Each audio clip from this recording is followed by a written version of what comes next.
नाज़रीन, खुसूसन उन घरों में जहाँ ज्वाइंट फैमिली सिस्टम है, ये सवाल उठता है। अमूमन ख़वातीन ये सवाल करती हैं कि शौहर की जो वालदा हैं यानी बेगमात की जो सास होती हैं, क्या उस सास की खिदमत करना बेगम पर फ़र्ज़ है या नहीं फ़र्ज़। अच्छा, यही बात सऊदी अरब में एक आलिम दीन से, एक शेख से किसी खातून ने, अरबी खातून ने पूछा। वो अरबी का पूरा वाक़या है, हमारे एक दोस्त हैं फिरदौस जमाल साहब, उन्होंने इसका बड़ा खूबसूरत इंतखाब भी किया है, तर्जमा भी किया है। मैं आपकी खिदमत में पेश करता हूँ और मुझे महसूस होता है कि आपने इतना शानदार वाक़या अपनी ज़िंदगी में कभी नहीं सुना होगा। शेख मोहम्मद रावी हैं कि एक खातून ने उनसे जाके पूछा कि शेख साहब, मेरे शौहर की जो वालिदा हैं यानी मेरी सास साहिबा, इस्लाम की रूह से मुझे बताइए कि क्या मुझ पर यह फ़र्ज़ है कि मैं अपने शौहर की वालदा की खिदमत करूं। शख्स ने फरमाया कि बिल्कुल तुम पर तो फ़र्ज़ नहीं है, किसी सूरत तुम पर फ़र्ज़ नहीं है कि तुम अपने शौहर की वालदा की खिदमत करो। लेकिन याद रखें, आपके शौहर पर, चूंकि वो तो बेटा है, उस पर तो वालदा की इताअत, वालदा की खिदमत फ़र्ज़ है। अब सूरत क्या बन सकती है? शख्स ने फरमाया कि 3 हल इसके निकल सकते हैं। पहला हल यह है कि आपके शौहर अपनी वालदा और आपकी सास को अपने घर में ले आएँ, खुद भी खिदमत करें, उनके बच्चे और बच्चियाँ भी खिदमत करें, क्योंकि शौहर की वो वालदा हैं और बच्चों की वो दादी हैं। आप बेशक खिदमत ना करें, आप पर तो फ़र्ज़ है ही नहीं। अब अगर आपको ये सूरत मंजूर ना हो तो दूसरी सूरत यह है कि शौहर वालदा के लिए अलग घर का इंतज़ाम करे और वहाँ उनकी खिदमत के लिए, खबरगिरी के लिए मुकम्मल एहतमाम करे।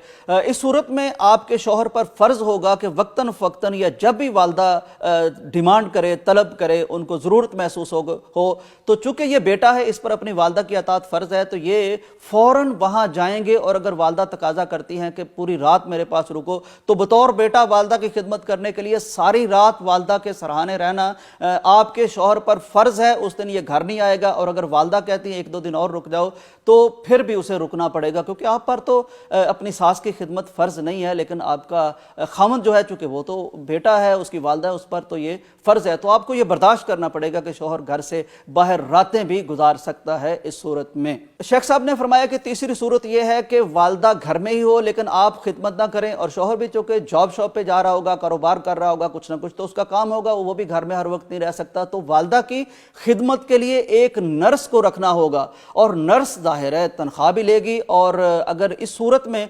नर्स को वालदा की खिदमत के इवज़ तनख्वाह देते हुए घर का खर्चा कम करना पड़ता है, कहीं कुछ मैनेजमेंट करनी पड़ती है, तो वो आपको बर्दाश्त करना पड़ेगा, आपका घर का खर्चा कम हो सकता है। लेकिन इसमें सूरत एक और है कि अगर एक नर्स है, वो गैर महरम है आपके खामद के लिए, वो खिदमत कर रही है अपने आपकी सास की और आपके शौहर की वालदा की, और वो घर में रह रही है, आ जा रही है, तो इससे तो फितने में पड़ने का डर है आपके खामद को। तो अब अगर फितने में पड़ने का डर होगा और नामहरम से मेल मुलाकात का मामला होगा, तो आपके शौहर पर फ़र्ज़ होगा कि वो फितने से बचने के लिए उस नर्स से फिलफौर शादी कर ले।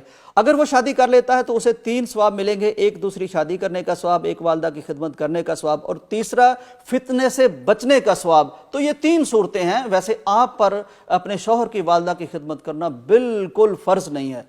औरत सुनती रही, सर झुका के सुनती रही, थोड़ी देर के बाद सर उठा के बोली, कहने लगी, शेख साहब बात मुझे समझ में आ चुकी है। देखिए, अगरचे वो मेरी माँ नहीं है, मेरे शौहर की वालदा हैं, लेकिन मेरी भी माँ जैसी हैं, और अगरचे मुझ पर उसकी खिदमत करना फ़र्ज़ नहीं है, लेकिन मुस्तहब तो है। इंशाअल्लाह मैं उसे माँ समझूंगा और मैं ही उसको खिदमत करूँगी, कोई और हल मुझे कबूल नहीं है।